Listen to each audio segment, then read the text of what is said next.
오늘 저희가 살펴볼 말씀은 시편 1편 1절에서 6절까지의 말씀입니다. 시편 1편 1절에서 6절까지의 말씀입니다. 네, 다들 찾으셨나요? 네, 제가 읽도록 하겠습니다. 하나님의 말씀을 들으십시오. 복 있는 사람은 악인들의 꾀를 따르지 아니하며 죄인들의 길에 서지 아니하며 오만한 자들의 자리에 앉지 아니하고 오직 여호와의 율법을 즐거워하여 그의 율법을 주야로 묵상하는도다. 그는 시냇가에 심은 나무가 철을 따라 열매를 맺으며 그 잎사귀가 마르지 아니함 같으니 그가 하는 모든 일이 다 형통하리로다. 악인들은 그렇지 아니하며 오직 바람에 나는 겨와 같도다. 그러므로 악인들은 심판을 견디지 못하며 죄인들이 의인들의 모임에 들지 못하리로다. 무릇 의인들의 길은 여호와께서 인정하시나 악인들의 길은 망하리로다. 아멘. 네, 오늘 나눌 주제는 이제 행복이라는 주제입니다. 행복이라는 주제를 한번 생각을 해봅시다. 행복이라는 주제는 우리 모두에게 사실 굉장히 중요한 주제이죠. 이 자리에 아마 기독교 신앙을 가지지 않은 분도 계실 겁니다. 그러나 행복이라는 주제는 기독교 신앙의 여부와 상관없이 인간이라면 모두에게 중요한 주제입니다. 철학자 아리스토텔레스는요, 이런 말을 했습니다. 존재하는 모든 것이 목적을 가지고 창조되었다라고 그는 보았는데요. 그런데 그 자체가 목적인 것이 무엇이냐? 그러니까 목적 이렇게 타고 올라가면 궁극적인 목적, 더 이상 목적이 되지 않는 그 최종적인 그 목적이 무엇이냐라고 했을 때 그것이 바로 행복이라고 이야기를 했습니다. 근데 그때 이게 말하는 그 행복이라는 것이 단순한 행복한 감정이 아니라 우리가 소위 말해서 웰빙이라고 하죠, 그렇죠? 웰비잉입니다. 존재가 평안한 것, 존재가 좋은 것, 그것을 이제 행복이라고 정의를 했습니다. 그는 행복이 인생에 있어서 매우 중대한 주제라고 본 것입니다. 그리고 우리의 삶을 한번 쭉 생각을 해보면 그의 말에 고개가 끄덕여지는 부분들이 있을 겁니다. 우리가 돈을 추구하고 명예를 추구하고 또 인정과 관계를 추구하는 모든 것들, 그 기저에 무엇이 있습니까? 행복을 향한 갈망이 있죠. 그것들이 내 삶에 행복을 줄 것이라고 확신하기 때문에 사실 그것들을 우리는 쫓는 것입니다. 그러나 한편으론 행복이라는 주제는요, 그림의 떡과도 같습니다. 우리는 자주 행복을 꿈꾸지만 우리가 행복을 꿈꾸는 것만큼 현실에서 그것을 발견하지는 못합니다. 예를 들어 우리나라가 이제 GDP, 저 국내 총생산을 봤을 때 2022년에 전 세계에서 한국이 13위였어요. 근데 이게 2020년과 2021년에 10위였던 거에 비해서는 조금 뒷걸음 친 것이긴 하지만 우리가 상상한 것 이상으로 사실은 잘 사는 나라가 맞습니다. 우리나라는 한편으로 굉장히 부유합니다. 그런데 한국에 살아가는 것이 여러분은 행복한가요? 행복해요? 좋겠네요. 네. 이제 GDP와 항상 연결되어서 나오는 이슈가 자살률인데요. 자살률은 우리나라가 OECD 국가에서 1위입니다. 이것은 매우 슬픈 일입니다. 슬픈 소식입니다. 그리고 우리나라의 사회 곳곳에서는 흉흉한 소식이 들려옵니다. 묻지마 폭행 같은 것도 들려오고요. 우리가 이해할 수 없는 일들이 계속해서 발생하는 것을 봅니다. 그리고 뭐 우리 사회에는 웃음을 주는 것들이 있습니다. 그렇죠? 예를 들면 유튜브 영상이나 쇼폼 같은 짧은 쾌락을 주는 것들이 있기는 하죠. 그러나 이것들은 쾌락이죠. 행복은 다른 문제입니다. 우리는 그것을 봐도 행복하지는 않음을 느낍니다. 단적인 예로 한번 우리가 피부로 와닿을 수 있는 예로 지하철에 혹은 뭐 버스에 타고 있는 사람들의 표정을 한번 생각을 해보십시오. 다들 핸드폰만 쳐다보고 그들의 이제 표정에는 행복이란 없죠. 그렇죠. 그냥 무덤덤합니다. 우리의 나라는 되게 부유한 것처럼 보이지만 행복은 저 멀리 있는 것처럼 느껴지죠. 그러나 참으로 답답한 것은 무엇이냐면 그럼에도 불구하고 우리가 행복이라는 것을 갈망한다는 것입니다. 그러니까 우리는 여전히 주변 곳곳에서 행복을 꿈꾸는 사람들을 마주합니다. 어떤 사람들은 소확행이라는 뭔가 소소하지만 확실한 행복, 그렇죠? 뭐 커피를 마신다든지 아니면 뭐 게임을 한다든지 그런 소소한 행복을 추구하며 그것에 만족하는 사람들이 있습니다. 그리고 어떤 사람들은 커다란 행복을 가져다 올 수 있는 인생 역전 한 방을 노리기도 합니다. 뭐 로또 같은 거, 주식 같은 거 그런 것들이 있겠죠. 그리고 심지어는 우리가 이제 때때로 너무너무 힘들 때 죽고 싶다 이런 생각을 하잖아요, 그렇죠? 너무 힘들어서 막 죽고 싶다 생각하는 그 순간에도 사실 우리는 진짜 죽음을 원해서가 아니라 행복한 삶을 원해서 죽고 싶다라는 생각을 하기도 하죠. 그러니까 이만큼 행복은 우리의 영원한 갈망입니다. 그리고 행복은 마치 이러한 것을 볼 때 마치 짝사랑의 대상과 같아요. 그러니까 우리가 막 너무 좋아하는 사람이 있어요. 그래서 계속 혼자 좋아해요. 그래서 마음을 얘기를 했는데 거절을 받은 거예요. 근데 참 야속하게도 그 사람의 거절을 받았음에도 불구하고 계속 그 사람이 눈에 아른거리는 거죠. 그러니까 행복이라는 것을 우리가 추구하면서 살아가고 행복은 사실 쉽게 그 자신을 우리에게 내어주지 않습니다. 그러나 우리는 또다시 그 행복을 바라고 있는 그런 이제 쳇바퀴 같은 인생을 사는 것이죠. 여러분은 어떻습니까? 여러분도 행복이라는 것을 진정으로 갈망하고 있지는 않습니까? 그렇다면 우리가 행복을 도대체 어디에서 찾을 수 있는 걸까요? 오늘 제가 이제 이야기 나눌 것은 바로 성경이 말하는 행복에 관한 것입니다. 오늘 본문 시편 1편을 한번 봅시다. 1편 1절을 한번 읽어보도록 하겠습니다. 시작. 복 있는 사람은 악인들의 꾀를 따르지 아니하며 죄인들의 길에 서지 아니하며 오만한 자들의 자리에 앉지 아니하고 네, 이 복 있는 사람, 시편 1편은 복 있는 사람이라는 말로 시작이 되는데요. 이 복 있다라는 이 단어는 행복이라는 단어로 번역될 수 있는 단어입니다. 그러니까 행복한 사람은 이라고 본문이 이제 시작이 되는 거죠. 그런데 이 행복이라는 것은 어떤 순간의 행복한 감정을 이야기하는 것이 아닙니다. 그것을 초월해서 넘어서는 개념이죠. 아까 말했던 것처럼 존재, 웰빙, 존재의 잘됨을 가리키는 어떤 단어입니다. 그러니까 이 행복이라는 것은 영원하고 완전한 행복을 말하는 것이죠. 그러므로 시편 1편은 마치 이렇게 외치고 시작하는 것과 같습니다. 이런 사람이야말로 행복한 사람이다 라고 이렇게 외치는 것이죠. 그리고 이것이 시편의 머리를 장식하는 그 첫 편이잖아요. 그렇죠? 첫 편이라는 것을 우리가 염두에 둘 때 우리는 성경이 인간의 행복에 많은 관심을 가지고 있다는 것을 알 수 있습니다. 성경은 이 시편에서뿐만 아니라 곳곳에서 그 행복이라는 것으로 우리를 초대하고 있는 것을 우리가 볼 수 있습니다. 세상에서는 말해주지 않는 유일한 그 길로의 초대를 하는 것이죠.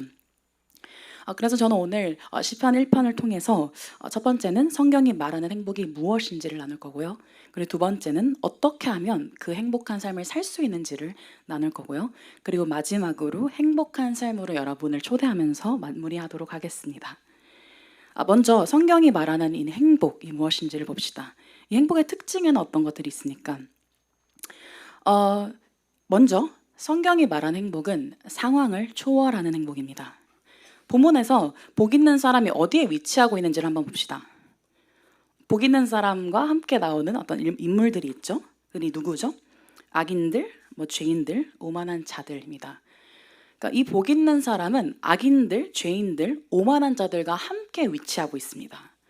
그는 악인들과 분리된 어떠한 특수한 공간에서 따로 있는 것이 아니라 따로 존재하는 것이 아니라 악인들의 꾀를 들을 수 있는 그 자리에 노출되어 있는 거죠. 다시 말하면 그의 행복은 행복을 방해하는 요소가 싸그리 없는, 전혀 없는 행복할 만한 상황 속에 있기에 나오는 행복이 아니라는 것입니다. 이 행복은 악인들의 꾀에도 불구하고 그것을 비집고 흘러나오는 행복입니다. 그것을 초월하는 행복이죠. 여러분, 이 시대의 문화가 행복에 대해서 말하는 것들을 한번 생각해 보십시오. 세상은 대부분 괜찮은 상황을 갖춘 행복에 대해서 말을 합니다. 만약에 여러분이 회사에서든 곳곳에서든 그러니까 여러분을 불편하게 하는 사람들이 있다면 어떻게 하라고 말합니까? 저희 자주 들어서 알죠. 그러니까 손절이라는 단어가 요즘에는 너무나도 이제 쉽게 사용이 됩니다. 그러니까 이익이 되는 사람들만 옆에 두고 살라는 것이죠. 그리고 이익이 되지 않는 사람들은 그냥 잘라내라는 말입니다. 잘 사는 사회에 살아갑니다. 그렇죠? 그리고 개개인은 더욱 발전하는 것처럼 보입니다. 그런데 어째 우리는 더 쉽게 많은 것들로부터 도망만 치고 있는 느낌입니다. 그러나 여러분, 인생을 살면서 정말 행복한 상황, 괜찮은 상황 속에서만 살아가는 것이 가능합니까? 가능하지 않죠. 인생은 늘 내 뜻대로 흘러가지 않습니다. 내가 계획한 대로 흘러가지 않죠. 그래서 인생이 야속할 때가 있죠. 사실상 세상은 어리석게도 불가능한 행복을 우리에게 말해주고 있는 것입니다. 그러나 성경이 말하는 행복은 우리의 현실을 무시하지 않습니다. 도리어 모든 상황을 초월해서 뿜어나오는 행복이라고 말을 하죠. 그렇기 때문에 어떠한 상황 속에서도 누릴 수 있는 행복입니다. 일시적이지도 않습니다. 잠깐 있다가 지나가지 않습니다. 영원합니다. 그래서 더더욱 강력한 행복입니다. 두 번째로 성경이 말하는 이 행복의 특징 봅시다. 이 행복의 두 번째 특징은 대세를 거스른다는 것입니다. 여러분, 본문이 복 있는 사람을 단수로 표현하는 것이 혹시 보이시나요? 그렇죠? 복 있는 사람, 원어로 봐도 이것은 단수예요. 그리고 나머지 아까 저희가 봤던 세 명의 그 인물들은 어떻게 표현이 되고 있죠? 그래서 복수로 표현이 되고 있습니다. 악인들, 죄인들, 오만한 자들이라고 그리는 것이죠. 그러니까 이 사람, 복 있는 이 한 사람은요, 많은 대세를 이루고 있는 악한 사람들 가운데 홀로 서 있는 한 사람입니다. 그럼에도 불구하고 그는 그들의 꾀를 따르지 않고 있는 것입니다. 한번 생각해 봅시다. 그러니까 모두가 yes라고 외칠 때 no라고 외치는 것이 쉬운 일입니까? 그것은 정말 쉽지 않은 일입니다. 회사 생활을 하고 정말 사회에서 계속해서 뭔가를 하다 보면 이게 더더욱 쉽지 않은 일이라는 것을 우리가 발견하게 됩니다. 그리고 더욱이 모두가 yes를 외치는 그것이 이상한 것처럼 보이는 게 아니라 매력적인 것으로 보일 때 이는 더더욱 어려운 일입니다. 제가 이 이야기를 지금 하고 있는 이유는 개역개정에서는 다소 부정적인 뉘앙스로 지금 꾀라고 이렇게 번역이 되어 있잖아요. 그렇죠? 꾀라는 단어로 번역된 이 히브리어 단어 에짜라는 단어인데, 이 에짜라는 단어가 긍정적인 의미로도 사용이 되는 단어이기 때문에 그렇습니다. 그러니까 이 꾀라는 단어가 ESV로 보면은 counsel이라고 번역이 돼요. 여러분, counsel이 뭔가요? 카운슬링 받는다고 하잖아요. 그렇죠? 그러니까 조언을 얻고 막 이렇게 계획을 이렇게 받고 하는 그런 것들을 이야기를 하잖아요. 그러니까 성경 많은 곳에서 이 동일한 단어가 모략이라는 부정적인 단어로도 사용이 되기도 하지만 긍정적인 의미로서 가르침, 조언이라는 의미로 사용이 되기도 합니다. 그러니까 개역개정은 지금 문맥을 고려해서 꾀라고 표현을 한 것이죠. 근데 여러분, 악인들이 말하는 그 말이 꾀로 정말 명백하게 꾀로 들린다면 그것을 따르지 않는 일은 얼마나 쉬운 일이겠습니까?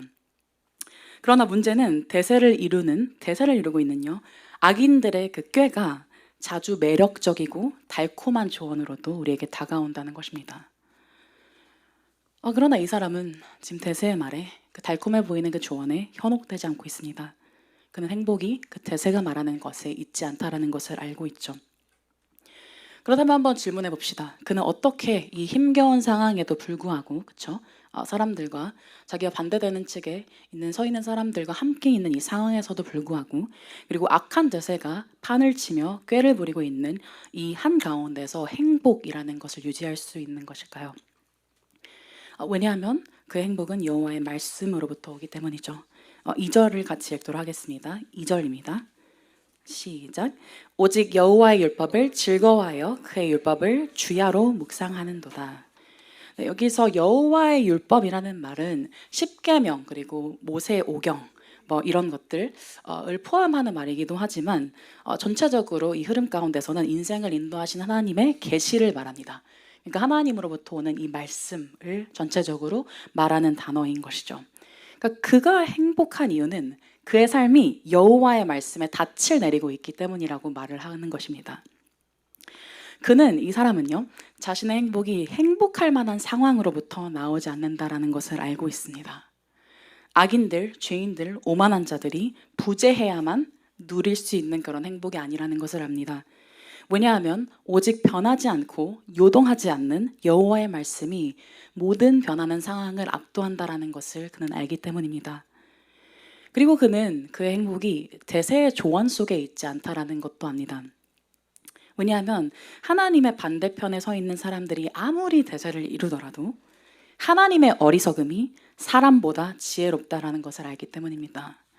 그는 자신을 창조하신 분께서 자신의 삶을 그리고 자신의 행복에 대해서 가장 잘 아신다라는 것을 기억하고 있습니다. 그래서 그는 여호와의 율법을 정말 정말 즐거워합니다. 그리고 사랑합니다. 이것이 그의 행복의 비결인 것이죠. 그리고 그가 그 여호와의 율법을 너무나도 사랑하기 때문에 하는 것이 바로 율법을 주야로 묵상하는 것입니다. 2절을 보면 그렇죠? 율법을 즐거워하여 그의 율법을 주야로 묵상하는도다라고 되어 있죠. 여기서 묵상이라는 단어가 어떻게 좀 다가오시나요? 묵상이라고 하면 뭔가 그냥 좀 읽나 보다, 몇 번 읽나 보다 이렇게 다가오는 분들도 있을 것 같아요. 그런데 이 묵상이라는 단어는 읊조리고 또 숙고하고 이제 더 깊이 보는 그런 이제 단어입니다. 그리고 1절에서 완료형으로 동사가 사용이 되거든요. 근데 2절에서는 미완료형으로 이제 바뀝니다. 이것에서 우리가 볼 수 있는 의미는 뭐냐면요. 이 행동이 끊임없이 습관처럼 행해지는 어떤 행위라는 것입니다. 그러니까 이 지금 행복한 사람은 여호와의 율법을 반복해서 말하고 중얼중얼거리고 그리고 끊임없이 생각을 한다는 것입니다. 그의 삶은 마치 시냇가에 심은 나무와 같습니다. 그는 끊임없이 흐르는 말씀의 부요, 그 바로 옆에 자리를 잡은 사람입니다. 그는 말씀 속으로 뿌리를 깊게 내리고요. 그리고 끊임없이 공급을 받습니다. 그리고 그 정말 끊임없이 받은 말씀의 공급으로 자신의 상황과 수없이 쏟아지는 조언들, 그 조언들을 분별할 줄 압니다. 그리고 3절에서 말하는 것처럼요. 그렇죠? 시냇가에 심은 나무가 철을 따라 열매를 맺는 것처럼요. 그는 정말 그의 삶에 아름다운 열매를 맺습니다. 여러분, 열매가 무엇일까요? 이 시인에게 맺힌 그 열매가 무엇일까요? 그러니까 우리 삶에 나타나는 어떤 성령의 열매로도 볼 수 있을 것 같습니다. 근데 여기서 핵심은 뭐냐면 나무라는 것이요. 나무가 이제 열매를 맺잖아요. 근데 이 열매를 누구를 위해서 맺나요? 자기 자신을 위해서 맺나요? 아니죠. 다른 사람들을 위해서 이 열매를 내죠. 그러니까 여기서 핵심은 나무가 자신을 위해 열매를 맺지 않는다는 것에 있습니다. 그의 행복은 다른 이의 행복을 낳습니다. 다른 이에게로 뻗어나는 그러한 행복을 말하는 것이죠. 그리고 그가 하는 모든 일이 다 형통합니다. 형통, 성공적인 결과에 이르다라는 이 형통은 이 동일한 단어가 어디에 쓰이냐면 창세기 39장 2절에 사용이 됩니다. 한번 우리 같이 볼까요? 창세기 39장 2절입니다. 창세기 39장 2절을 제가 읽어드리도록 하겠습니다. 여호와께서 요셉과 함께 하심으로 그가 형통한 자가 되어 그의 주인 애굽 사람의 집에 있으니. 이 형통이 무엇입니까? 그러니까 이 지금 요셉은 좋지 않은 상황 가운데 있었어요. 그렇죠. 그의 삶은 사실 형통과는 너무 어울리지 않는 때였을 때가 많습니다. 그의 인생은요. 그런데 여기서 뭐라고 말하죠? 여호와께서 요셉과 함께 하심으로 그가 형통한 자가 된다고 얘기를 하고 있습니다. 그러니까 그의 행복은 여호와의 말씀에 그리고 여호와께 긴밀히 붙어 있는 데 있다는 것입니다. 함께 하는 데 있다는 것이죠. 그리고 무릇 의인들의 길은 여호와께서 인정하시나 악인들의 길은 망하리로다라고 1편 6절에서 말을 합니다. 이 인정이라는 말은 알다라는 단어입니다. 그러니까 여호와께서 정말 그를 아신다는 거죠. 함께 하기 때문에요. 한번 질문해 보도록 하겠습니다. 그럼 여러분은 이 행복한 사람입니까? 여러분은 이 행복한 사람의 삶을 살고 있습니까? 아마 자신 있게 대답을 할 수 있는 사람은 많지 않을 겁니다. 다들 자신 없는 눈빛이네요. 그렇죠? 네. 우리는 우리의 삶을 생각해 봅시다. 우리는 그리고 저도요. 상황을 초월하여서 역사하시는 하나님의 말씀을 붙들기보다는 상황의 노예가 될 때가 많습니다. 왜 이런 상황들 속에 저를 두신 겁니까? 우리는 쉽게 상황에 휘둘립니다. 그리고 현대사회의 빠른 속도에 계속 우린 길들여지잖아요. 그렇죠? 그래서 우리들은 정말 인내하지 못합니다. 삶의 정황이 계속 내가 뜻하지 않는 방향으로 흘러갈 때 우리는 참지 못합니다. 그래서 마음이 좋지 않고 내가 기쁘지 않으면 쉽게 도망치고 손절하죠. 그리고 상황에 비추어서 하나님의 선하심을 의심합니다. 가만 보면 우리의 삶은 기복주의자들의 삶과 크게 다르지 않는 것 같습니다. 여러분 중에 저는 기복주의자예요 라고 말할 사람이 있을까요? 아마 많이 없을 것 같습니다. 보통 이제 부모님 세대를 설명하면, 그러니까 신방을 하면 부모님을 이렇게 두고 얘기를 할 때 저희 부모님은 약간 기복주의 쪽이세요 이렇게 이제 얘기하는 건 들어봐도 제가 기복주의자입니다 이렇게 얘기하는 경우는 거의 들어본 적이 없는 것 같아요. 그런데 우리의 삶은 기복주의자들의 삶과 크게 다르지 않습니다. 기복주의적 신앙이 무엇인지 아십니까? 그러니까 기복주의적 신앙은 하나님의 영광이 우리 삶의 잘됨으로 증명된다고 말하는 신학입니다. 우리가 잘 먹고 잘 사는 것으로 하나님의 영광이 드러난다. 하나님이 우리 사랑하시는 것이 드러난다. 라고 말하는 신학인 것이죠. 그래서 기복주의적 신앙은 삶의 고난이 몰려올 때 금방 하나님에 대한 신뢰를 저버립니다. 마치 성경이 말하는 돌박과 가시덤불에 뿌려진 씨와 같죠. 마태복음 13장 20절에는 이런 말씀이 있습니다. 돌밭에 뿌려졌다는 것은 말씀을 듣고 즉시 기쁨으로 받되 그 속에 뿌리가 없어 잠시 견디다가 말씀으로 말미암아 환난이나 박해가 일어날 때에는 곧 넘어지는 자요. 가시떨기에 뿌려졌다는 것은 말씀을 들으나 세상의 염려와 재물의 유혹에 말씀이 막혀 결실하지 못하는 자요. 이것이 우리의 삶이죠. 또 우리의 삶이 어떻습니까? 우리는 하나님이 꾀라고 여기시는 대세의 이야기들요, 달콤한 조언으로 자주 받습니다. 마치 보이스피싱에 훅 하고 넘어가는 것이 우리의 삶이 아닐까 싶습니다. 작년 추석에 뭐 이런 게 있었대요. 그러니까 추석 명절 때 또 보이스피싱이 이제 기승을 한 거죠. 그래서 약간 이제 명절 선물을 이렇게 사칭을 해서 이걸 클릭하면 선물을 드립니다. 뭐 이런 링크가 이제 올라왔나 봐요. 그래서 사람들이 그거를 또 홀라당 눌러버려가지고 결국에는 이제 많은 돈을 이렇게 빼앗겠다라는 그런 이제 뉴스를 봤습니다. 그런데 어쩌면 우리의 삶은 악인들의 꾀에 있어서 그들의 그 꾀를 꾀로 듣지 않고 오히려 정말 달콤한 조언, 나의 삶을 위한 진정한 조언으로 들어버려서 혹하고 정말 빠져버리는 그러한 게 아닌가 싶습니다. 우리가 살아가는 이 시대의 꾀가 무엇입니까? 네가 신이다. 너의 자신이 신이다. 너의 소견대로 행하라 라는 것입니다. 시편 14편이 말하는 것처럼 그의 마음에 이르기를 하나님이 없다 하는 자들, 하나님이 없다 하는 자들이 우리가 살아가는 시대이죠. 아마 이 자리에 기독교 신앙이 없는 분들은 이런 생각을 할 겁니다. 내 얘기인가 보다. 하나님 안 믿는데 교회 나오라는 얘기인가? 라고 생각할지도 모릅니다. 그러나 이것은 교회를 나오지 않는 혹은 기독교 신앙이 없는 사람들에 국한된 이야기가 아닙니다. 이것은 우리의 이야기이기도 하죠. 우리는 경건의 모양을 정말 다채롭게 가졌습니다. 섬김도 하고요, 예배도 열심히 나오고요, 사람들도 많이 만나고요, 신방도 합니다. 그러나 경건의 능력은 부인합니다. 과학은 제가 생명과학을 전공했잖아요. 생명과학은 진화부터 아예 기초를 두고 시작을 해요. 근데 과학은 인간이 진화된다라고 보지만 생각을 해보면 구약의 시대나 이때나 달라진 것이 하나도 없습니다. 우리는 늘 이때나 저때나 하나님은 뒷전으로 하고 우리 생각만 하죠. 우리 자신의 생각만 합니다. 우리는 하나님의 말씀을 진지하게 받아들이지 않습니다. 우리는 우리의 생명과 안전을 보장받을 수 있는 것이라면 무엇이든 신으로 모실 준비가 되어 있는 사람들이죠. 그러나 1절을 읽어봅시다, 여러분. 다시 한 번 더 읽겠습니다. 시편 1편 1절입니다. 시작. 복 있는 사람은 악인들의 꾀를 따르지 아니하며 죄인들의 길에 서지 아니하며 오만한 자들의 자리에 앉지 아니하고. 여러분, 1절이 지금 서서한 퇴행을 묘사하고 있다는 것을 한번 확인해 보시기 바랍니다. 악인들의 꾀를 따르는 것, 그리고 죄인들의 길에 서는 것, 그리고 오만한 자들의 자리에 앉는 것. 이것이 하나님을 뒤로한 악인들의 삶이라는 것을 알려주고 있죠. 그리고 이것은 매우 두려운 말씀입니다. 여러분, 악이라는 게 어떻게 우리의 삶에 영향을 끼치나요? 처음에는 그냥 조언처럼 느껴지는 그 달콤한 악인들의 꾀를 따르는 것뿐입니다. 여기서 따른다라는 것은 그들의 가치를 추구한다는 거예요. 그들의 가치에 동의하고 나도 그 가치를 따를래 라는 식으로 이제 생각을 하는 겁니다. 그러니까 처음에는 악인들의 꾀를 따르는 것, 이렇게 작게 시작을 합니다. 그러나 그 다음에 어떻게 됩니까? 죄인들의 길에 서게 됩니다.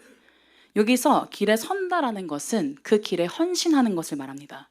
마음이 기울어져 버려서 완전히 고정된 것이죠. 처음에는 그들의 꾀를 따랐습니다. 그런데 어느 순간 그 길에 같이 걸어가고 있는 것을 발견하는 것입니다. 그리고 마지막으로 결국은 오만한 자들의 자리에 앉아버리게 되는 것이죠. 여기서 앉다라는 단어는 정착의 이미지를 우리에게 보여줍니다. 아예 벗어나지를 원하지 않고 그 자리에만 머물러 있기로 택해버리는 것입니다. 삶의 습관이 되어버린 것이죠. 이는 완전하게 악의 편에 서서 선에 속한 사람들을 대놓고 비웃는 냉소주의자들과 같습니다. 자신들이 잘못되었다라는 것을 이제는 더 이상 알지를 못하고 자신들의 생각을 주변으로 퍼뜨립니다. 그래서 앞에 두 단계보다 이 오만한 자들의 자리에 앉는다는 것, 이 오만하다는 건 조롱하다라는 의미를 가져요 또. 그래서 이 앞에 두 단계보다 공동체적인 측면을 그리고 있는 것이죠. 그러니까 꾀를 따랐다가 그 길에 같이 걷고 있는 자신을 발견하고 이제 아예 그 가치를 추구해버리는 그 삶의 양식에 빠져버리는 것이죠. 고착화된 것입니다. 이것이 우리의 삶과 유사한 이야기는 아닙니까? 어떻게 우리는 아담과 하와가 저지른 그 악에서 한 발짝도 벗어나지 못하는 걸까요? 첫 인류의 삶이 어땠습니까? 하나님께서 정말 선한 그의 성품으로 모든 좋은 것들을 그에게 주셨습니다. 아담과 하와에게요. 그리고 아담과 하와는 하나님을 신뢰하고 사랑했죠. 그는 정말 많은 열매들을 먹으면서 살아갈 수 있었습니다. 그리고 하나님을 알았죠. 하나님을 사랑했습니다. 그런데 창세기 2장에서 창세기 3장이 되어버리는 그 순간에 정말 얼마 되지 않아서 그들이 무엇을 해버립니까? 선악과를 따먹습니다. 첫 인류는 사탄의 꾀를 달콤한 조언으로 들었습니다. 사탄의 그 꾀는 매우 달콤하고 매우 매력적인 방식으로 그들에게 닿았죠. 이걸 먹으면 하나님이 된다고? 그러니까 그가 얼마나 이것에 매혹되는지를 보십시오, 여러분. 그러니까 지금 하와가 이것을 먹고 아담에게 건네주거든요. 그 다음에 그것이 무엇을 보여주냐면 그가 정말 남편에게 이것을 먹이고 싶을 만큼 이것이 정말 좋은 것이라고 확신했다는 것입니다. 그러니까 그 꾀가 정말 매력적인 조언으로 들려왔고 그것을 홀라당 넘어간 것입니다. 그리고 결국에는 그 길에 들어섰고 하나님을 등지는 삶에 빠져버렸죠. 인간의 역사는 늘 그것을 반복했습니다. 어리석습니다. 그렇다면 행복한 삶으로의 길은 없는 걸까요? 우리는 다 실패한 인생들입니까? 우리는 행복을 갈망하지만 그것에 도달할 수 없는 자들입니까? 그렇지 않죠. 하나의 길이 있습니다. 우리는 어떻게 행복한 사람이 될 수 있습니까? 시편 1편을 한번 다시 읽도록 하겠습니다. 시편 1편 1절에서 2절 말씀을 3절까지 한번 같이 읽어보도록 하겠습니다. 시작. 복 있는 사람은 악인들의 꾀를 따르지 아니하며 죄인들의 길에 서지 아니하며 오만한 자들의 자리에 앉지 아니하고 오직 여호와의 율법을 즐거워하여 그의 율법을 주야로 묵상하는도다. 그는 시냇가에 심은 나무가 철을 따라 열매를 맺으며 그 잎사귀가 마르지 아니함 같으니 그가 하는 모든 일이 다 형통하리로다. 여러분, 이 말씀에 우리는 다 실패했습니다. 그렇죠? 저도 자신이 없습니다. 제가 이러한 삶에 있어서 이 모든 기준에 부합한 자라는 것에 있어서요. 그러나 이 말씀에 완전하게 부합하는 한 분이 계십니다. 구약의 모든 본문이 가리키고 있는 그분, 그 유일하신 분, 예수 그리스도시죠. 어떠한 상황 속에서도 대세의 말을 듣지 않고 오직 하나님의 말씀을 따르기에 행복했던 그분, 오직 예수 그리스도를 믿음으로 우리는 행복한 삶을 살 수 있습니다. 예수 그리스도는 어떤 분이셨습니까? 예수 그리스도는 우리 중 그 누구보다도 막막해 보이는 상황 속에 처하신 분이셨습니다. 여러분, 그분은 하늘에서 내려오신 유일한 분이십니다. 그분은 하늘을 사셨던 분이십니다. 하늘에 계셨더라면 얼마나 좋았을까요? 어떠한 문제도 없고 어떠한 죄도 없습니다. 그러나 하늘에 계신 그 하나님께서 그 청정구역에 행복할 만한 상황에 머물지 않으시고 자발적으로 죄로 만연한 이 땅에 내려오셨습니다. 그는 엉망진창인 인생의 정황 가운데로 들어오셨습니다. 전능하신 하나님께서 이 땅에 스스로는 아무것도 못하고 사람들에게 이리저리 끌려다니는 아기의 모습으로 오셨고요. 그리고 그는 겉은 멀쩡해 보여도 속은 정말 엉망진창이고 정말 너저분한 인간들을 계속해서 만나셨습니다. 사람들은 그를 이용하려 들었고요. 가족들마저 그를 미친 사람이라고 했습니다. 그러나 예수 그리스도는 그 사람들을 포기하지 않으셨죠. 그 더럽혀진 땅을 포기하지 않으셨습니다. 그리고 오직 그가 사랑하시는 아버지 하나님을 붙들었죠. 예수 그리스도는 또한 대세의 소리를 따르지 않으셨습니다. 여러분, 예수님의 제자들 주변으로 항상 무리가 있었던 것을 아십니까? 그러니까 무리가 있었어요, 이렇게. 그리고 대세를 이룬 그 무리들은 항상 제자들과 이제 대비가 되거든요, 복음서에서. 그런데 이 무리들은 항상 예수님을 왕으로 세우고자 했었어요. 왜 그렇습니까? 배부르고 등 따신 삶을 살기 위해서, 생존을 위해서 예수님을 왕으로 모시려고 한 것이죠. 이 땅에서 잘 먹고 잘 살기 위해서 저분을 내가 이용해야겠다라고 생각을 한 것입니다. 어, 정말 이 생존을 위해서 하나님을 이용하려고 했던 것이 이 땅의 대세죠. 지금도 마찬가지입니다. 그렇죠? 우린 하나님의 이름을 빌어서 수많은 것들을 얻으려고 하고, 그렇죠? 우리의 목적은 하나님이 아니라 그것들에 있음을 우리는 발견하곤 합니다. 그러나 예수 그리스도는 그들의 소리를 따르지 않으시고 왕이 되지 않으셨고요. 진정한 우리 구주가 되셨죠. 사탄은 그에게 이렇게 말했습니다. 시험하는 자가 예수께 나와서 이르되 네가 만일 하나님의 아들이거든 명하여 이 돌들로 떡덩이가 되게 하라. 그렇죠. 사단은 우리의 어떻게 보면 그 연약함, 인간으로서의 연약함을 콕 이제 찌른 겁니다. 우리가 사실 늘 기도하는 방식이 이것 아닙니까? 하나님, 잘 되게 해주세요. 제가 정말 지금 당장 잘 먹고 잘 살 수 있도록 어떻게든 상황을 좀 변화시켜 주세요. 이것이 우리의 기도잖아요, 그렇죠? 근데 예수님께서는 그 사탄의 유혹에 이렇게 답하셨습니다. 사람이 떡으로만 살 것이 아니요 하나님의 입으로부터 나오는 모든 말씀으로 살 것이라. 그분은 진정한 생명과 진정한 기쁨이 우리 눈에 보이는 것들로 채워지는 것이 아니라 정말 눈에 보이지 않으시지만 영원하시고 전능하신 그 하나님으로부터 온다라는 것을 굳게 붙들었습니다. 여러분, 예수님의 삶의 반경은 언제나 하나님의 말씀이었습니다. 시냇가에 심은 나무가 항상 그 자리에 머물러 있는 것처럼요. 그분은 모든 곳들을요 다 이렇게 다니셨지만 항상 그 하나님의 말씀이라는 울타리 안에 계셨습니다. 그분은 자의로 말씀하지 않으셨습니다. 나를 보내신 아버지께서 내가 말할 것과 이룰 것을 친히 명령하여 주셨다고 말씀하셨죠. 그분의 모든 행동과 심지어 작은 호흡마저 하나님 말씀 반경 안에 있었습니다. 그리고 십자가에서까지 하나님께 전적으로 순종하셨죠. 마가복음 14장에는 이런 말씀이 있습니다. 아버지여, 아버지께서는 모든 것이 가능하오니 이 잔을 내게서 옮기시옵소서. 그러나 나의 원대로 마시옵고 아버지의 원대로 하옵소서. 십자가에 이른 그 자리, 죽음에 내몰린 그 자리, 영원히 사랑하신 그 하나님 아버지와 끊어지는 그 자리에서마저 그분은 하나님의 말씀에 전적으로 순종하셨습니다. 그 십자가에서 어떤 일이 일어났습니까? 인류의 정말 이 세대 가운데 가장 위대한 일이 일어났습니다. 고집스러운 그 불순종으로 인해서 찾아온 우리의 불행이요 예수 그리스도께 옮겨졌고요.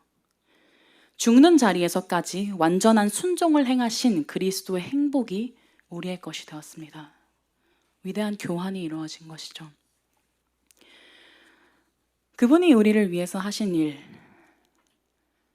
우리의 죄를 지시고 우리의 불행을 대신 지시고 십자가에서 죽으심으로 하나님의 심판을 받으신 그 일, 그리고 우리를 위해서 전적으로 하나님의 말씀에 순종하신 그 일로 인해서 우리는 행복한 분과 함께 행복한 삶을 살 수 있게 된 것입니다.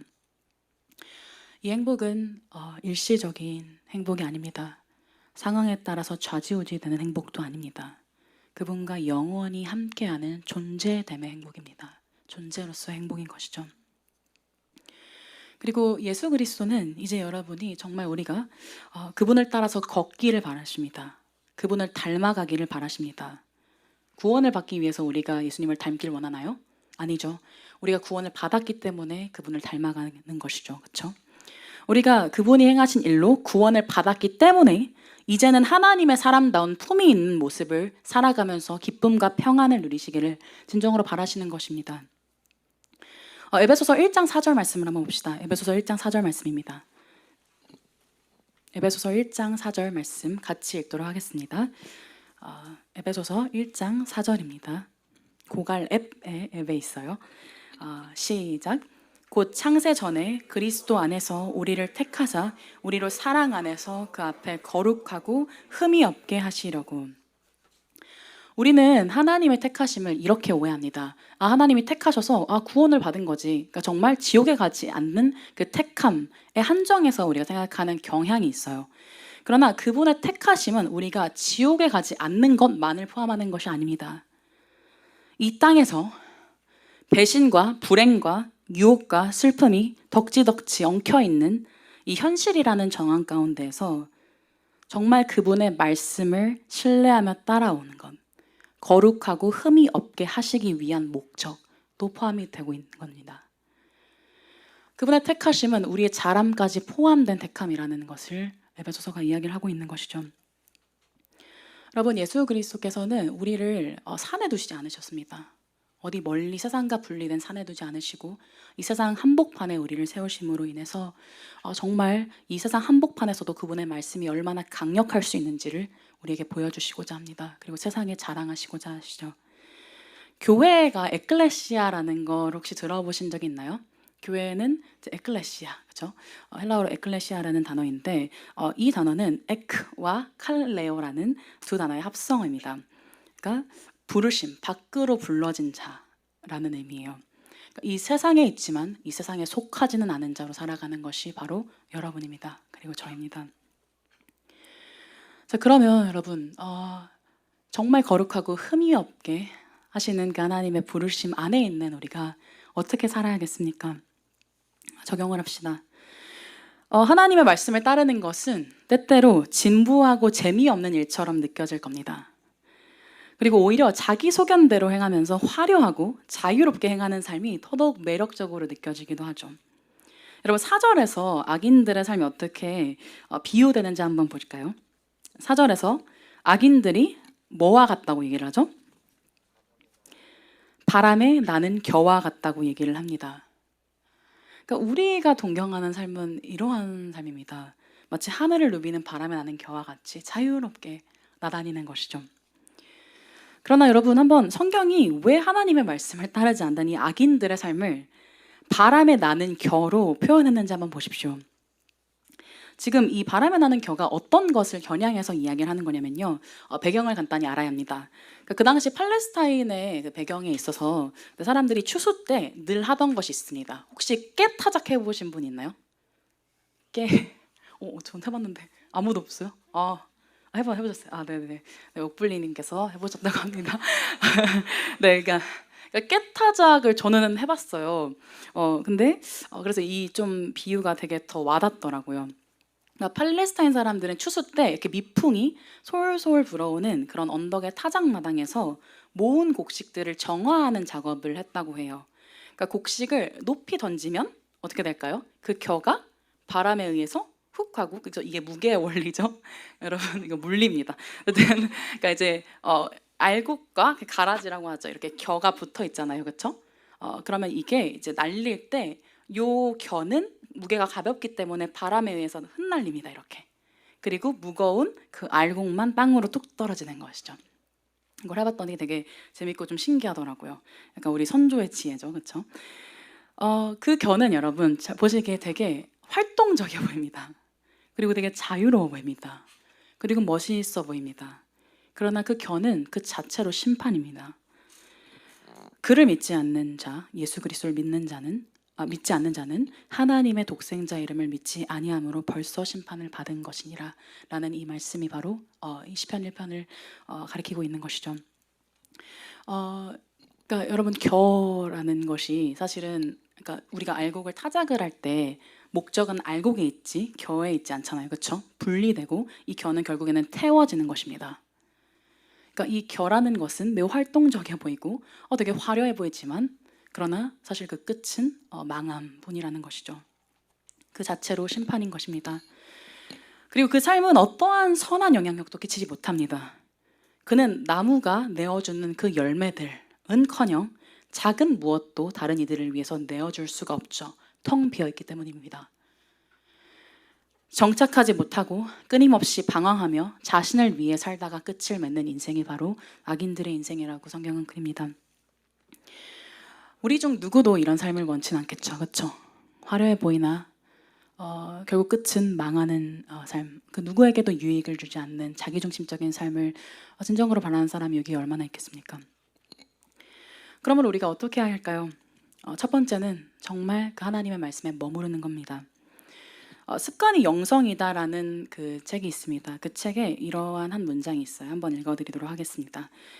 우리는 은총이 언제나 가장 새롭고 가장 좋은 것과 직결되어 있기라도 한 것처럼 새로운 것에서 하나님을 찾지만 예수님은 우리에게 단순하고 평범한 식사에서 하나님을 찾으라고 말씀하셨다.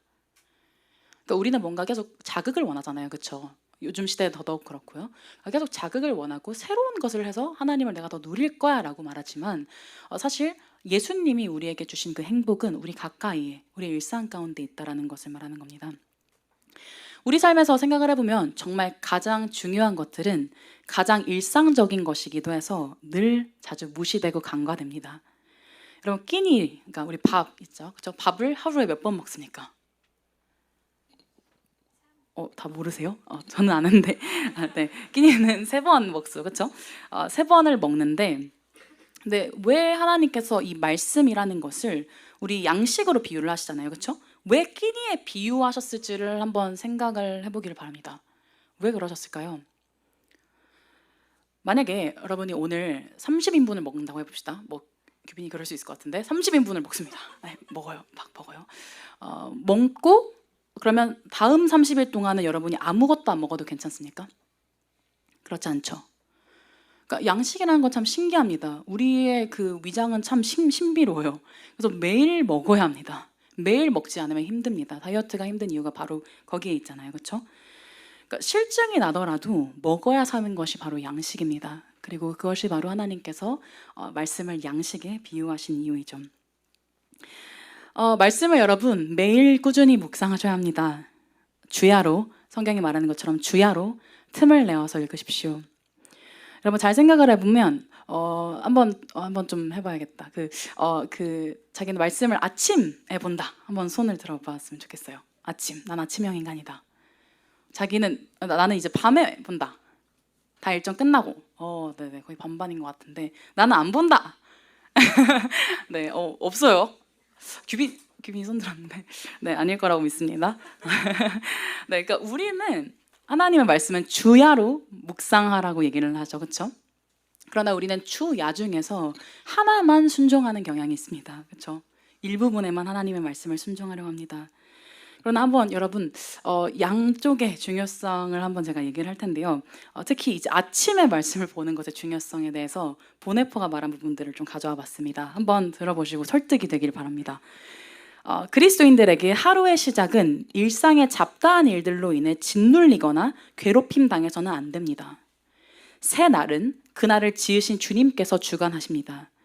밤의 칠흑 같은 어둠과 어수선한 꿈들로 인해 산란해진 마음은 오직 예수 그리스도의 선명한 빛과 영혼을 일깨우는 말씀 앞에서만 물러갑니다.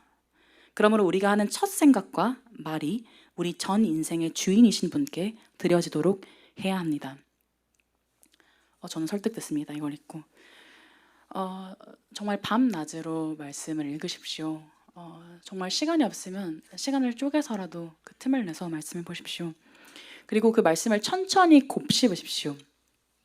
우리는 이제 말씀을 막 사랑하는 이제 사람들은요, 말씀 막 읽어야지 하면 보통 어떻게 하냐면 성경 양치기를 합니다. 그러니까 양으로 이제 때려 박는 거죠, 그렇죠? 혹은 이제 통독을 계속해서 돌려요. 막 통독을 돌립니다. 그리고 이제 와 나는 몇 통독을 했어, 이러면서 이제 뿌듯해하면서 또 그걸 자기 위로 두지 않은 우리의 어리석음이 있습니다. 그런 것도 좋습니다. 말씀을 많이 읽으시면 너무너무 좋습니다. 그러나 중요한 것은 본문에 머물러서 충분히 잠기는 것입니다. 텍스트마다 항상 그 목적이 있잖아요. 그거에 따라서 읽는 방식도 다릅니다. 하나님의 말씀은 정말 우리가 아까 봤던 것처럼요, 주야로 묵상하는 것, 곱씹고 반복해서 생각하고 계속해서 중얼중얼거리는 것, 그것을 위한 말씀이죠. 그래서 정말 이 말씀이 와닿는 데까지 여러분 묵상을 해보시기를 바랍니다. 그리고 지식이 아니라 고백으로 되는 데까지 묵상을 해보십시오. 교회는 지식 위에 쌓이는 것이 아니라 고백 위에 쌓이는 공동체이죠, 그렇죠? 정말 이 성경의 말씀이 나의 삶의 고백으로 나오는 그 자리를 소망하면서 말씀을 읽기를 원합니다. 그리고 두 번째 적용입니다. 말씀을 알고 세상 문화가 말하는 것을 아십시오. 세상 문화를 알라니 이게 뭔 소리야? 라고 생각할지도 모릅니다. 근데 혹시 여러분 이제 미세먼지라는 게 우리에게 이제 좀 이렇게 정보로 다가오지 않았던 그 시대가 있었잖아요. 그래서 미세먼지의 존재를 우리가 몰랐을 때가 있었습니다. 그때 우리가 미세먼지를 싸울 수가 있었나요? 미세먼지로부터 우리 자신을 보호할 수가 없었습니다. 미세먼지의 존재에 대해서 알지 못했기 때문이죠. 근데 미세먼지가 무엇인지 밝혀지고 막 기사가 많이 이렇게 생겨나기 시작하면서 사람들이 뭘 하기 시작했나요? 마스크를 쓰고 뭐 공기청정기를 좋은 거를 구입하거나 이런 식으로 이제 됐죠. 그러니까 그리스도인의 인생도 마찬가지입니다. 우리는 하나님을 대항하는 가치가 부재한 곳으로 피신하는 자들이 아니라고 아까 말했잖아요. 그러니까 우리는 마치 미세먼지가 가득한 세상 속에서 매일 공기청정기를 돌리면서 살아가는 사람인 겁니다. 그러니까 지피지기면 백전불태라는 말씀이 있죠. 말이 있죠. 죄송합니다. 수정. 그래서 말씀을 기준으로 여러분들이 정말 처한 그 현실의 상황들을 분별해 보시기를 바랍니다. 그리고 조장들에게 권할 것이 있습니다. 우리가 양들의 삶에 대해서 정말 진지하게 들어야 할 이유가 바로 여기에 있습니다. 여러분, 양들이 삶 속에서 씨름하고 있는 것들, 그 씨름의 정황들에 대해서 한번 들어보시기를 바랍니다. 정죄하지 말고 정말 들어주시고 함께 한탄하시고 함께 기뻐했으면 좋겠습니다. 그리고 그들의 삶에 대해서 섬세하게 다 들은 후에 그들의 삶에 말씀이 어떻게 스며들어갈 수 있는지, 말씀이 어떻게 적용돼야 하는지 그것들을 함께 고민하십시오. 그래서 정말 그 하나님의 말씀이 그들의 삶에 열매 맺게 하시는 그 놀라운 기적을 함께 목격하는 그런 조가 되기를 원합니다. 그리고 세 번째, 말씀에 젖어 있는 채로 세상 한복판에서 말씀을 기준으로 살아가는 것입니다. 잠언에 이런 말씀이 있습니다. 너는 마음을 다하여 여호와를 신뢰하고 너의 명철을 의지하지 말라. 너는 범사의 그를 인정하라. 그리하면 내 길을 지도하시리라. 스스로 지혜롭게 여기지 말지어다. 여호와를 경외하며 악을 떠날지어다. 우리의 삶에, 우리가 가진 우리의 삶의 기준이요, 그것들이 언제 드러나냐면 삶의 결정적인 순간들에서 드러납니다. 진로를 선택하는 일, 이직의 문제, 학교와 일터에서 일을 하고 또 사람들을 대하는 그 자리, 그리고 사람들과 갈등이 생긴 어떤 상황, 그리고 결혼 상대를 선택하는 일, 그리고 아이를 기르는 일 등등등. 우리 삶에서 정말 중요한 그 순간에 우리가 진짜 가지고 있는 삶의 기준이 드러납니다. 그리고 정말 그 삶의 중요한 순간들에서 하나님만이 우리에게 말씀하시는 것이 아니라 세상 문화가 우리에게 계속해서 설교하려 들 겁니다. 어쩌면 우리는 설교를 주일에 한 번 듣지만 나머지 월화수목금토에서 세상의 설교를 계속해서 듣고 있는 셈입니다. 세상이 이것이 좋아, 이게 정말 행복이지 라고 하는 것들을 끊임없이 우리는 듣고 있죠. 그래서 어떻게 우리에게 얘기를 하냐면요, 하나님을 대적하는 말에 우리가 정말 좋아하는 그 욕망, 우리의 욕망을 한 스쿱 버물려서 매력적인 조언을 우리에게 할 겁니다. 그러나 그 끝은 망하는 일뿐이죠. 그러나 여러분이 말씀을 끊임없이 묵상하고 실패해도 다시 붙들고 한다면 정말 이 세상의 조언, 세상의 꾀를 분별할 수 있을 겁니다. 그리고 주님의 말씀이 우리의 입에는 매우 써도 그것이야말로 진짜 우리를 위한 것이라는 것을 알게 될 거죠. 마지막으로 그리스도를 바라보십시오.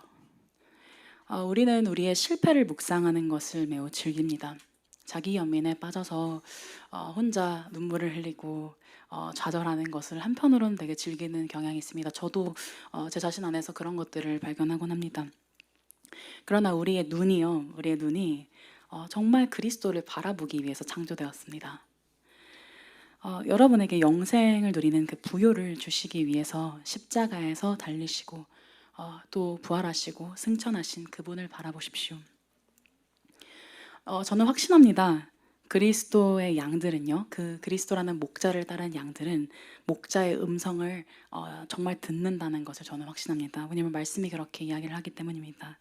내 양은 내 음성을 들으며 나는 그들을 알며 그들은 나를 따르느니라 라고 주님께서 말씀하셨죠. 그리고 여러분을 지독하게 정말 그 죽을 정도까지 사랑하시는 그분의 사랑이 여러분으로 하여금 하나님의 말씀에 청종하게 하실 것을 저는 믿습니다. 그것은 그분의 자신감입니다. 마지막으로 한 말씀을 보고 마치도록 하겠습니다. 신명기 33장 29절입니다. 한번 같이 찾아봅시다. 신명기 33장 29절입니다.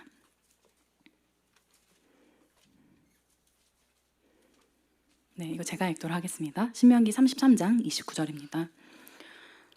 이스라엘이여, 너는 행복한 사람이로다. 여호와의 구원을 너같이 얻은 백성이 누구냐? 그는 너를 돕는 방패시오, 너의 영광의 칼이시로다. 내 대적이 내게 복종하리니 내가 그들의 높은 곳을 밟으리로다. 여러분, 성경은 여러분이 행복한 자라고 말합니다. 왜요? 여호와의 구원을 얻었기 때문이죠. 여호와께서 여러분과 함께 하시기로 정하셨기 때문이죠. 그분의 품 안에 여러분이 있기 때문입니다. 우리의 삶에 사실 정말 내 삶이 정말 행복한가? 내 삶은 행복하지 않는데 라고 생각되는 순간들이 사실 불시로 우리 삶에 들이닥칩니다. 저에게도 그런 경우들이 많습니다. 진짜 더 이상 살고 싶지 않다. 나는 뭘 해도 잘 안 되는 것 같아. 나는 왜 또 이런 어리석음을 반복할까? 나는 왜 또 어디만 가면 문제를 일으키는 거지? 왜 내 인생은 저 사람처럼 잘 풀리고 있지 않는 거지? 우리는 낙심하고 불평하는 때가 있습니다. 여기 중에서 그것에서 예외인 사람은 아무도 없을 겁니다. 근데 여러분, 우리의 삶에 우리가 그리스도인으로 살아가면서 정말 많은 상처가 우리 안에 납니다. 그리스도의 말씀 안에서 씨름하다가 상처가 나기도 할 거고요. 아니면 정말 세상에 패배하여서 상처가 나기도 할 겁니다. 아마 우리가 정말 주님을 뵈는 그날에 우리의 몸은 상처투성일지도 모르겠습니다. 그러나 여러분, 우리의 상처에 잠겨 있을 그때에 예수 그리스도께서 우리의 손을 잡아주실 겁니다. 그리고 우리는 그분의 손에서 못자국을 발견할 겁니다. 그리고 수없이 많은 정말 사람들로부터 받은 그 채찍질과 조롱과 그 많은 것들이 만들어낸 그분의 상처를 우리가 보게 될 겁니다. 그리고 우리의 상처는 그분의 상처보다 크지 않다는 것을 보게 될 거죠. 여러분, 성경에서 그 예수님이 십자가에 달리실 때 포도주를 그러니까 두 번 포도주를 권하는 상황이 있는데, 첫 번째로 이제 예수님이 달려 계실 때 병사들이 권하는 포도주는 쓸개즙이 포함되어 있는 포도주입니다. 그 뭐냐면 십자가형은 그 당시에 정말 가장 이제 극심한 고통을 주는 그런 형이었기 때문에 마지막에 배려로 막 있잖아요. 그 사형수들이 죽기 전에 항상 맛있는 것들을 뭐든 먹게 해주잖아요. 그런 것처럼 쓸개즙이라는 게 이제 약간의 진통제 역할을 합니다. 그래서 진통을 좀 억눌러주는 그런 이제 역할을 하는 거를 먹게 하는 거죠. 그래서 이렇게 묻혀가지고 입에다 이렇게 대주면 그것을 조금 빨고 그러면 이제 좀 진통이 덜한 겁니다. 근데 예수님이 두 번째 포도주는 드셨는데 첫 번째 그 진통제가 섞인 그 쓸개즙이 섞인 그 포도주는 드시지 않으셨습니다. 왜 그렇습니까? 이는 이제 임신한 여인을 생각을 하면 좋을 것 같아요. 우리 모두 한때 어머니 뱃속에 있던 때가 있죠, 그렇죠? 그리고 우리의 어머니들이 임신하셨을 때 어땠을지를 한번 생각해 봅시다. 임신을 하다가 아픈 때가 없었을까요? 있었겠죠, 그렇죠? 감기가 걸리고 몸에 뭔가 좀 불편함이 생기고 하는 일들이 있었을 겁니다. 그리고 그때마다 약을 먹을까라는 생각을 했겠죠, 그렇죠? 그러나 그때 약을 쉽게 드셨을까요? 엄마라는 존재가 그렇게 약을 쉽게 먹는 존재입니까? 그렇지 않습니다. 왜냐면 그 약을 먹어서 조금이라도 아이에게 해가 갈까 봐 그 약을 먹지 않는 것입니다. 그래서 고통을 참는 거죠, 계속해서. 아프지만 아이를 위해서 그 고통을 참는 것입니다. 예수님이 왜 그 쓸개즙이 섞인 포도주를 드시지 않으셨습니까?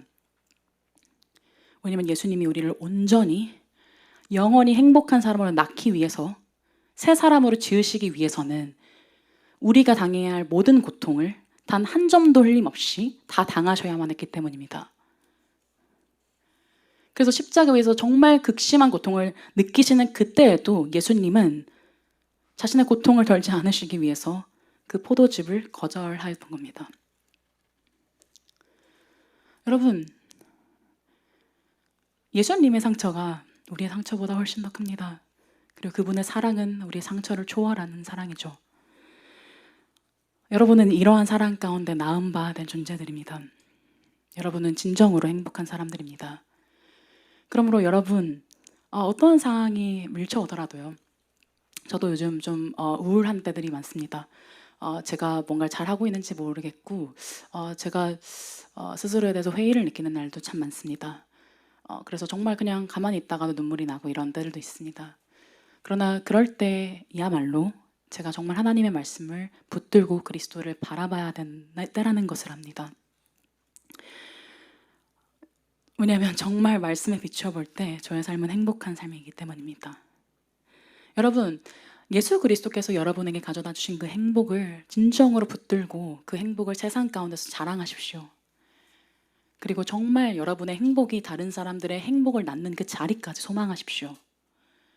여러분이 그것을 소망하고 기도하며 하나님께 간구할 때 하나님께서는 하나님이 가장 그것을 원하시기 때문에 그 소망을, 그 소원을 반드시 들어주실 것입니다. 우리 같이 찬양하고 마치도록 하겠습니다.